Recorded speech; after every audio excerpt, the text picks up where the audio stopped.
All right, today we're diving into a massive clash between two Italian giants, Juventus and Roma. But here's the twist. Instead of just going with gut feelings or pundit opinions, we're going to break down how an AI model sees this match playing out. Let's get right into it. So how in the world does an AI actually do this? I mean, it's not a crystal ball, right? It's all about sifting through tons of messy, chaotic data, everything from player fitness to team tactics, and finding the hidden patterns. We're going to peel back the curtain and see exactly how the machine thinks. Okay, first things first, let's set the scene. We're at the Allianz Stadium in Turin. It's a huge game. And before the AI, SPECTRA AI v8.16 even starts looking at the teams, it begins with the most basic factor of all, the environment itself. And the first thing the AI looks at is the weather. And you know what it finds? Basically nothing. It's perfect, no rain, light winds, what the model calls a clean football environment. Now this is actually super important because it means there are no weird external variables. The prediction is going to come down purely to the teams, their tactics, their players, and their strength. So that leads us right into the first really crucial layer of data, the human factors. This is where the real world crashes into the model. We're talking about injuries, suspensions, basically who can actually step onto the pitch and who can't. And boom, right off the bat, the AI spots a huge imbalance. Juventus is without some major firepower up front. Vlahovic and Milik are out. That seriously hurts their attacking depth. But on the flip side, Roma is missing key guys at the back, so the AI immediately sees the central conflict here. It's a weakened attack going up against a compromised defense. All right, so we've got the setting, and we know who's missing. Now the AI goes a level deeper. It moves past the tangible facts and starts digging into more abstract metrics to quantify just how good these teams really are. And the first tool it pulls out of the toolbox is the ELO rating. If you've never heard of it, don't worry, just think of it like a live power ranking. It goes up when you win, down when you lose, and it's constantly changing after every single match. It's a great way to get a snapshot of a team's current strength.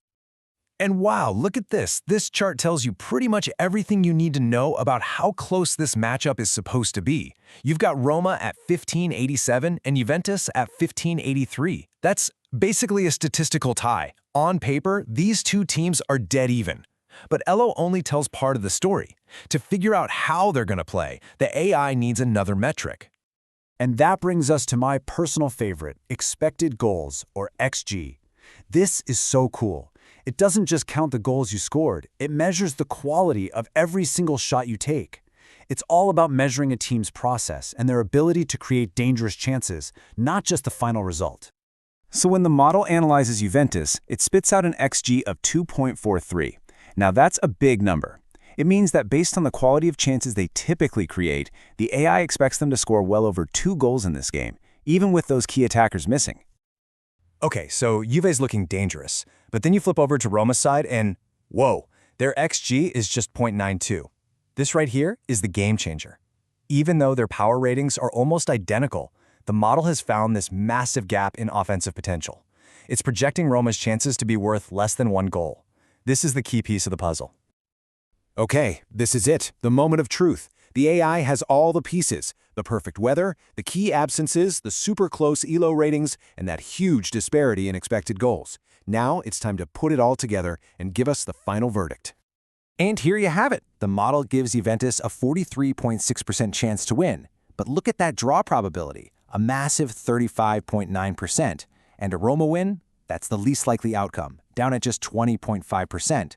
So yeah, Juventus is the favorite, but that draw is a very, very real possibility. But what story are these numbers actually telling us? Well, this quote from the analysis nails it perfectly. It's not predicting a blowout. The AI sees a game where Juventus has most of the ball, controls the tempo, but Roma digs in and puts up a fight, even if they can't create many good chances of their own. To get even more granular, the AI ran 10,000 simulations of the match. And what came out on top?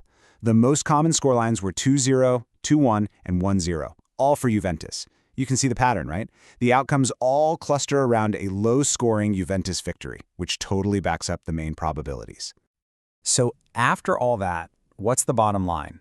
How do we take all these numbers and simulations and boil it all down into one logical conclusion? Well, you can think of the model's logic in 4 simple steps. Step 1, acknowledge that Juventus is the most likely winner. Step 2, recognize that a draw has a really high probability. Step 3, note that a Roma win is pretty unlikely. And finally, step 4. Conclude that the most logical outcomes are all pointing to a low-scoring win for Juventus. And that's really the whole point here, isn't it? This isn't about being 100% certain. No model can promise that. It's about having a disciplined, risk-controlled view of the game. It's about letting the math guide you instead of just chasing a long shot. Which kind of leaves us with one big final question, right?